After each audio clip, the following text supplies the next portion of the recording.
Good evening, everybody, and welcome to the Mayor's Update live from St. Thomas, Ontario. So we have another beautiful day today. Have you guys noticed? Yeah, it was quite warm out there this morning. Comparatively to previous weeks, I went out with just the suit coat on this morning and was not that cold, and things were melting all around me.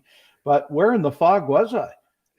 Well, last night the fog was crazy. Yeah, it was as thick as I've seen it. Up early this morning, and even driving through St. Thomas, it was go slow. I don't know, in case cars don't have their lights on, that type of thing. But yeah, but the warmth and the snow melting will do that. So 100%. No, I was working late last night, and the fog rolled in. I went to head home, and I locked the keys in the car, so I had to jimmy the door open in the fog. I was really thankful for the fog, because I was like, well, good, thank goodness that no one's going to see me doing this, because the fog was so thick.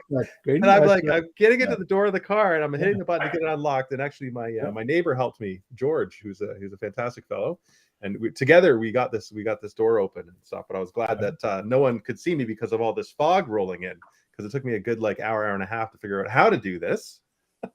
I know how. I call CAA. No, I'm not that handy, so I figure I'd do more damage to the car trying to break into it than it would do to my wallet. Just calling. I have OnStar or whatever I have with my Chevrolet. So yes. Well, I've done it before, and I've seen how they do it. They do the wedges, and they get this blow up thing that kind of like puffs the door open. But I was like, being a farm kid, I was like, I can figure this out. Right. I can put my arm in there and hold the door open. Yeah. Right. Yeah. We'll get there. Yeah. When you mentioned the fog, I was like, well, yeah, I was actually thankful for the fog last night, because no one was like, what are you doing? You would have been reported to our local constabulary. Somebody's breaking into a car over there. Yeah. And then I would have been like, well, here's my key. We'll get in, and here's my wallet. I was like, oh my goodness. Okay. Anyway, so great. Hi, Faye. I see Faye Gallagher has joined us tonight too. So we'll just keep. And Margaret McKnight is here also tonight. So thank you for joining us on Mayor's Update. We're happy to have you here. We're sorry we were just a few minutes late getting started, and we're going to blame it on the clocks going forward. That we're still a little off our time. That's what we're going to do. Joe's away. I'm taking a couple of days off up at the cottage, and it's not the same setup up here. So we're really trying to. And if you hear JoJo bark, it's because there's no place for her to go but to her to watch Mayor's Update. And she sometimes has an opinion also. So seems everybody does on the Mayor's Update. Oh no, it's clear that what we're looking for is two opinions the same. What was really cool is if some people were watching our Facebook page earlier today, you would have seen a live stream of basically an eye in the sky. So what I was getting set up was the drone, so we can do the, and then we can have the city is looking like while we're chatting, and we can cut kind of between this show and that, or have that going while we're chatting. Because you remember, like, City TV used to do that stuff where they would be like talking about stuff, and then you'd see like the helicopter with the camera broadcasting down. So I thought it'd be kind of cool to do that. I tuned in because it said something about Mayor's Live. It did. And I wondered if we'd have elected a new mayor. And so I watched for a while, and I'm going, boy, I wonder if Graydon knows that this is live. But it turns out, yes, you did. You were doing a test of how this worked. And I actually was enthralled at watching the drone above the buildings. So it's really cool. It's cool to see that bird's eye view and just get a feel for it, for the whole city, and the way it's all laid out. So yeah, if you saw that, you got a treat. And I took the videos down after posting it. It was just a run. So if you see it live, tune in, because you might not be able to see it later on. Yeah, I'm not sure we can get the mayor off the ground in the drone, but we could use it to visit different parts of the city. This would be great. And I understand through our tourism division and others, you'll be doing some stuff with the drone. So perfect. Yeah. No, it's really exciting. And like say we're talking about the ballpark, we can just pop the drone up and we can have a shot of the drone or shot of the ballpark from the drone live, which, I mean, that's pretty cool. Yeah, technology is amazing. Yeah. As we grow as a city, we grow with technology. Fantastic. Right? Yeah. We came up with a trivia question for tonight. Mm-hmm. Or actually, maybe even a couple. You're going to have to get them both right. And maybe we'll see. Yeah. Um, And I hear you've got some Wendy's coupons for people. That's what we're going to do. Get it right. Yep. Yep. Yeah. So as soon as we figure out how, we'll figure out how we get them to them. But the first one was a new business announced it was coming to St. Thomas this week. It is in London, and it's a special donut shop that we're kind of looking forward to. Could somebody tell us what the name of that shop is? That would be the first one. The second one is, I know we talked even last week and a couple of other times about a new fabric store on Talbot Street. Tell us the name of that one, and tell us if you've been in yet too, because I heard a lot of people excited about it. You know where I went today, and I hadn't been there for a while, or this week? Where's that? Sub-Zero. Oh, so good. Right, because I really try not to eat a lot of ice cream, but it's a fantastic place. So I went for a bubble tea this week because I was at Century Sound right next door. And so I went in and I just said, geez, it's been a long time. I think the last time I was in there, I was with Santa Claus. So it would be, that long ago. So, Sharon, so who got this one first? I think Candace got it first. Candace Van Diepen, excellent. Boxcar Donuts. Yes, right. Excellent. So one $25 Wendy's gift card for Candace, and Jeff Ray for the MSM Fabrics and Quilting.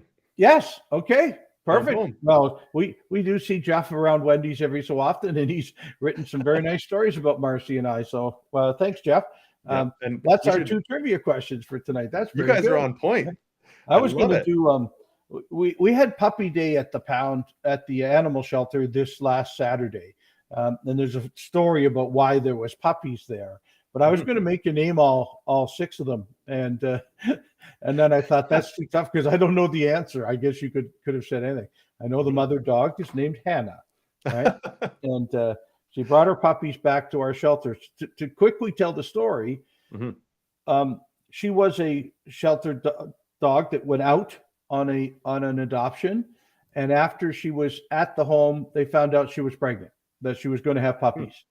And so the great kind people who love fostering dogs said, we'll keep her through this and through the birth, and then let the puppies mature to adoption age, and then we'll bring them all back, and we'll have a day where everybody comes and picks up their puppy. So that was last Saturday at our animal shelter. And so I went over for a while and got just absolutely licked to death by one or two of the puppies. And the mom's name was the mom of the puppies' name was Hannah, and she was quite guarding her puppies, but really friendly and wanted to play also. So it was quite a fun time. The puppies all were gone, already pre-approved as to who the people adopting them were, and very cute. So I mean, all puppies are cute, but these were very nice, and it was great to see some dogs at our animal shelter. We often have none or only one in the shelter, so it was great to see it. So I wanted to make sure. Councillor Reimel was there with me, and we had quite a good time petting puppies for as long as we could. Yeah, Jojo was a little jealous when I got home. She doesn't know where I went, but she smelled dogs, so she was. She loves me now. We're okay. We made up pretty quick. Yeah. No, another thing I wanted to talk about was the Big Brothers and Big Sisters St. Patty's Day Survivor competition that's going on. It's being sponsored by Caps Off. So if you win, I think you get dozens and dozens of growlers of Caps Off beer, which, as we've discussed, is a fantastic brew that's made right here in St. Thomas. Well, we did the show from there last week, so we let people see what that was like. Yes. Yeah. And you also get cash. About the Survivor game. So it's teams of four. Teams of four. Everybody pitches in $25, and then you can also buy an idol for another $50. So if you decide if everyone gets knocked out, then you can use your idol and you get another chance to stay in the running for the game. And we all played it. Our family all played it last year, and we're pretty stoked to play it again this year. Oh, so it's beat Graydon and his family also. Well, it's you didn't win. Me and my and Jess and my sister and brother-in-laws. So excellent. What sounds like a lot of fun. So go to Caps Off, sign up by I guess noon tomorrow. Is that right? The Big Brothers Big Sisters website of St. Big Thomas Brothers Elgin. Big Sisters website. Don't go to Caps Off till you're supposed to. But right? you can go to Caps Off and they can show you how Oh, to no. get it done. I'm No, sure they'll they'll be get it happy done. to direct Yeah. you there. No. But yeah, it's a great fundraiser, great cause, and a great community group. So there you go. I find I get told what to do at Caps Off a lot, so that's okay. Except for Thursday run night, I don't tend to listen to them much. Yeah, they're always telling you to run. I'm like, no, it's a walk. No. I like the came walk. here to survive. Yeah. Speaking of walking or I can and run. running, Yeah. Yes. and we should talk about the march for Ukraine.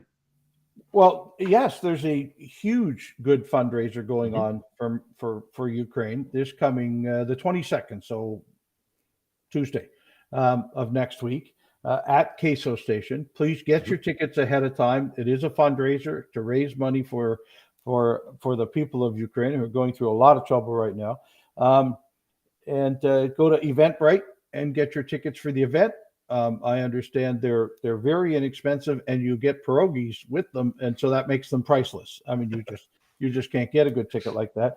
But it's a fundraiser. There'll be an auction and somewhat of a marketplace. There'll be a bunch of things going on to try and raise money through.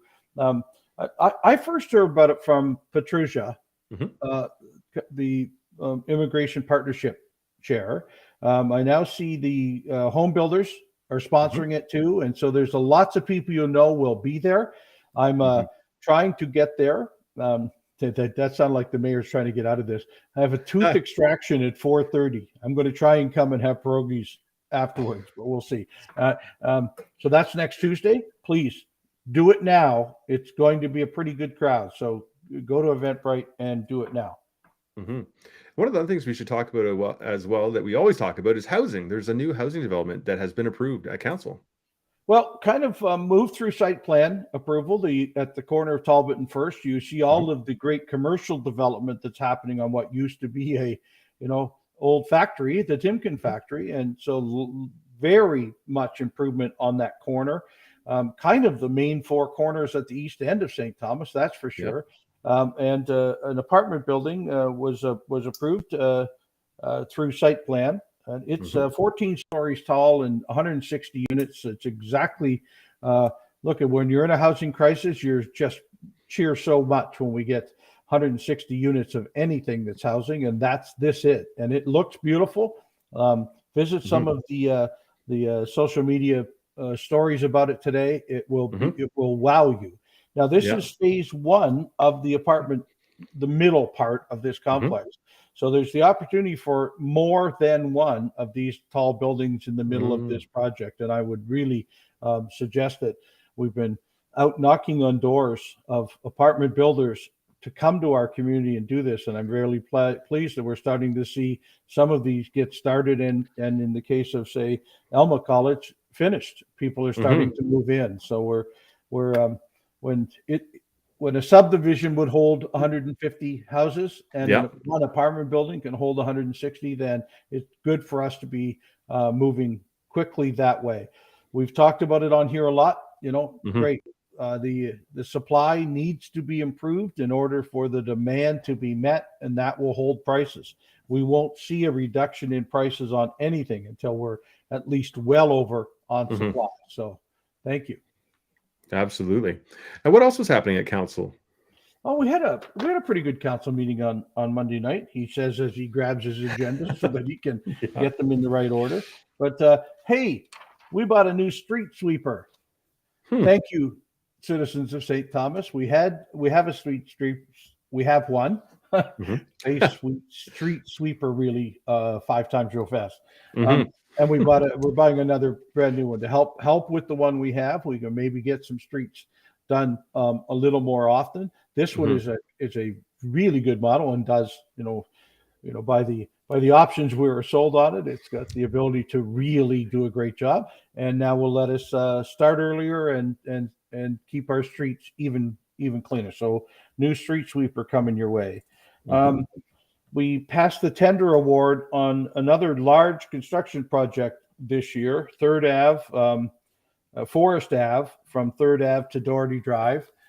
It's about over $5 million was the tender award. So it's a lot of in-ground work, a lot of separation of sewers from storm sewers, and the things we've been trying to do in that section, those sections of town of that age. Curbs, sidewalks, it's the whole shooting match along Forest Ave. So look for that to start any day now. And, wow. We like to get out early and get them started. And so I think I read that it will start before the end of March. Amazing. We had a great presentation from Jim Hogan, the CEO of Integris, our electrical utility, of which St. Thomas is a partner in, and just about how it's growing, what it's trying to do, what they're looking at from a growth point of view. And so it's great to hear from them. We got some letters in from Ottawa. We sent a couple of police officers up to Ottawa during their lockdown protest, and they were thankful that a couple of our officers could go help. And it's kind of the fraternity of police that we make sure we help each other when they ask. Ottawa asked, so we did. Right.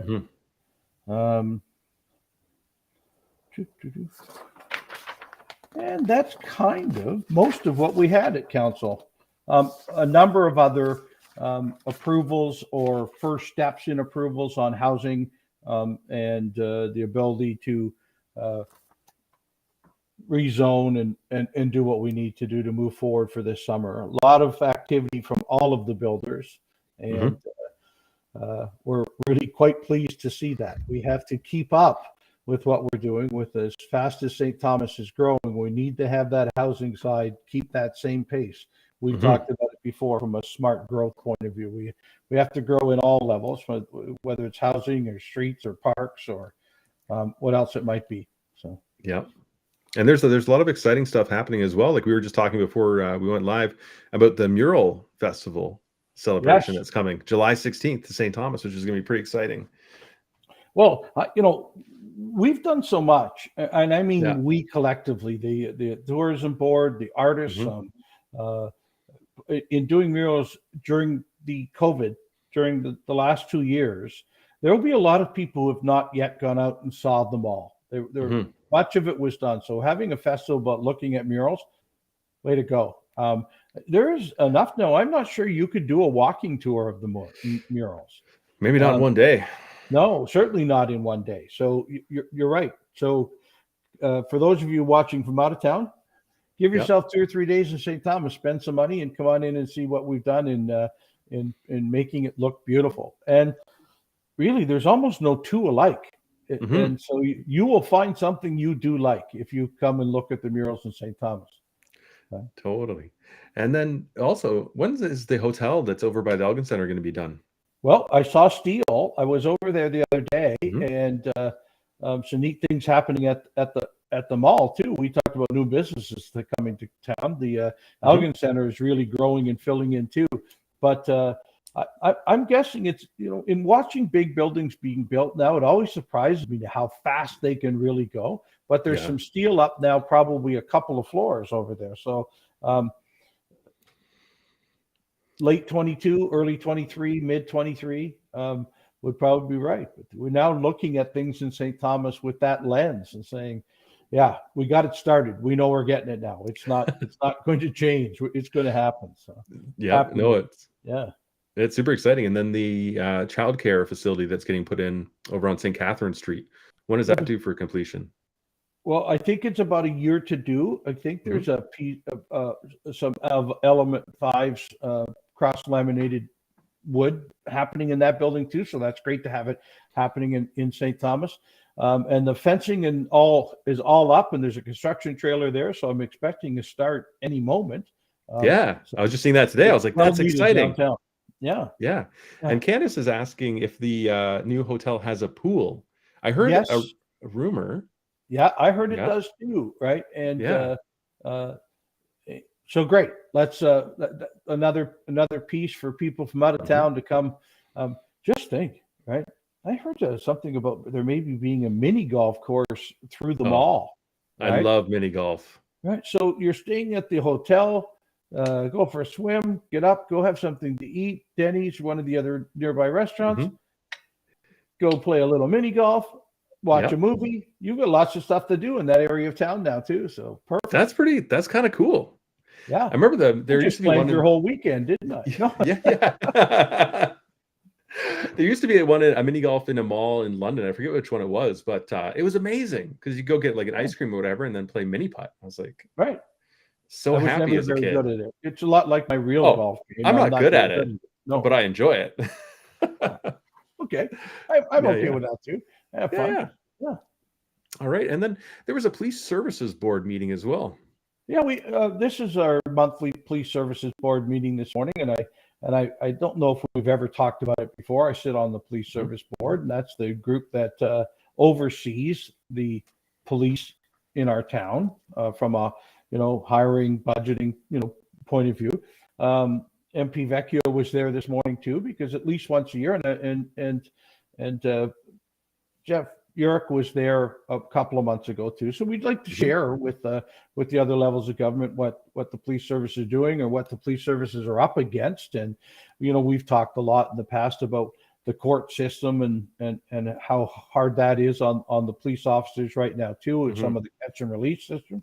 So we like to have the other levels of government come and hear what our police officers are facing. But that was this morning, and lots of really good stats from 2021. It's March, so we're starting to finish that accumulation, and I hope to be able to share some of those more specifically. But had a great report today on the kind of the year anniversary of the body-worn camera program. We're still one of a few communities in Ontario that have all of our officers outfitted in body-worn cameras, and some of the significant things that makes it work. Normally in the we would have accusations of a police officer not doing their job properly, or a suspect telling us, no, I didn't do that. It's amazing how quickly they decide they would like to plead guilty when we can show them a film of what exactly they did do. It really does take away some of the extra work. But the other thing is, it also, from a criminal charges point of view, the body-worn camera, of course, can be used in the court case also.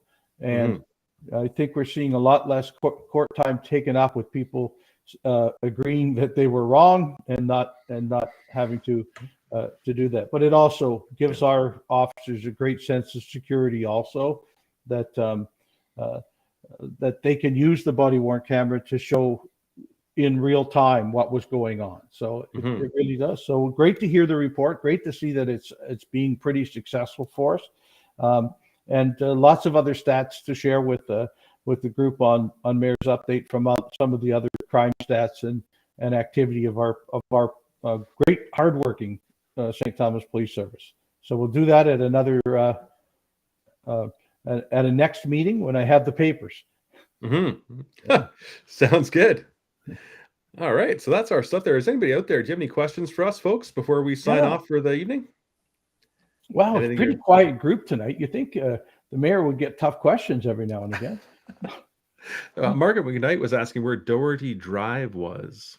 Well, this is the Forest Ave construction is from 3rd Ave to Doherty Drive, and I'm not certain exactly which one is Doherty either. So I'm going to have to take the car out and go take a look. But it's I know where 3rd Ave is, and I know where 3rd and Forest is. I know where First is. Yeah, way to go. Yeah. 2 streets over from 3rd, I bet. Yeah. I don't think it is. I don't think they actually. No, there might be something. There might be some extra streets in there, which is careful. Yeah. Right? But it's easy to say. Margaret, it's along Forest Ave. Somewhere go from 3rd till you hit Doherty. Yeah. No, it's it'll be where they're digging up the street. No. And I want to thank you all. Look, I asked this last week about we were talking about potholes once, maybe 3 meetings ago, and how it's a lot easier to go ahead and go through customer service and let our roads people get back out there and do the work on them than it is to put them on Facebook and talk about not even mention where it is. So we're getting a very good response now. People using our customer service system to let our city know what you'd like done. Right? That's fantastic. And so we can go do it. Right. So yeah. So I've heard we're getting a lot of people phoning in saying pothole on such and such street, and then amazed that day somebody came and patched it. So that's what we want to use it for. St. Thomas is a place where we will get it done if you let us know you need it done. Perfect. Wonderful. All right. Well, Mayor Joe, I know you're up and out, and you're going to get some much needed rest and relaxation. Take a couple hopefully, of days off, but there's still lots of work here. As you can see, I can talk on my computer here, so we can still get lots done. But Stephanie and I plan to take a little bit of time off with family this weekend. And Faye asked a question: is there any what's happened to the bus to London, the regional bus? And we have a presentation next week to the minister on the whole of Southern Ontario's regional transportation plan, and that's kind of part of it. So hang on and let's see what we get. Candace just asked, I have a question in regards to who to contact in the city about St. Anne's Catholic Elementary School always having a wet schoolyard. The Catholic School Board. The city does not run the schools. We talk to them as often as we can, and their properties are their properties to cut grass and to plow snow and that type of thing. So I'm not trying to shove it off, but the principal at that school should know if there's a wet playground out there and be working through their administration on how to better fix that. So I hope that's the case. I have a meeting with the Thames Valley, some of the people from Thames Valley in the next couple of weeks, and I would have brought it up, but this is a Catholic School Board one. So till I meet with them, I can't share it with them. Okay, so she's saying that they've kind of talked to those folks, right? And it's a city drain, and so they're saying that it's a city drain issue. Okay, if there was a city drain that was flooding my backyard, I'd make sure that we work cooperatively and had that conversation. Candace, I'll pass it on, right? But to us, it's a private piece of property. So I will find out if it's a city drain that's not working on that property. You would think they would be on us constantly trying to fix that. So I will check. Yeah, because that would make. I mean, municipally in our area, the municipality is responsible for all those drains, and then you have to make sure that your system is set up to drain into that drain. Right. And those are the two responsibilities. So if it's wet and it's being blocked by a city drain, then no doubt. Yeah. What is the new building at the corner of Center behind the new social services building? Is that Indwell Housing? Yes, it is. It is under construction now, the newest of the Indwell projects at 9 Queen Street, and about 60 units of supportive housing. And so we will be taking and our new fire hall will be on one end of the ground floor. Is as we continue to move the city more towards the northwest, a third fire hall. This is a 1-bay fire hall, but we're adding it to there. But it's mostly supportive housing from Indwell. Thank you for noticing that and giving me a chance to talk about it. Boy, will that ever be a lot more people into supportive housing and no longer homeless in our community. That's a big project that Indwell's working with us on. Absolutely. And Sue says, awesome. Yeah, I think it's awesome also. Absolutely. It's taken a while of this term of council to really start a lot of these housing projects, but now they'll start to finish and we start to see the differences. It's really quite significant. Thank you for mentioning that, sir. Oh, see, we just had to ask at the end. I love it. I love getting the participation. Thank you, everyone. How was that funded for the housing? This one was a really great combination of some of the funding that we have, that we already fund houses on. I'll get to that at the end. And a lot of great provincial funding. The provincial government of Ontario has been phenomenal with us at finding some funds for us, specifically in supportive housing in the last 2 years. So we thank them a lot. We maintain a certain number of housing units across the city. And in some cases, I think we have to sell some of our housing so that we get 60 more units at the corner on Queen Street. And so it's often a trade of a couple of maybe of our houses that we'll sell off, and that money will go into the housing pot, and we'll pitch in with Indwell and build a lot more than we ever had to give up in order to do it, and modernize too. I mean, some of our houses and housing, although in great shape, are post-wartime housing. So it's really good for us to do that, and it's a smart use of taxpayers' funds to make it new. And the supportive housing makes a huge difference on the street from an addiction and mental health point of view. Absolutely. Well, now I want to watch for more questions. We got a lot there at the end. So thank you all for watching tonight, and thank you for letting us share what's going on in our city. And you can now share with your friends on Facebook and other social media and around the water cooler. Nope, I heard the mayor say, and I heard Graydon say, this is what we're doing. So please tell people about Mayor's Update, where they can come on and ask the questions and get them answered. And we'll get more people informed in St. Thomas as the community grows. So thank you. One show at a time. Thanks to all our viewers. Thanks to all our sponsors. And we'll see you next week. Cheers. Right. See ya.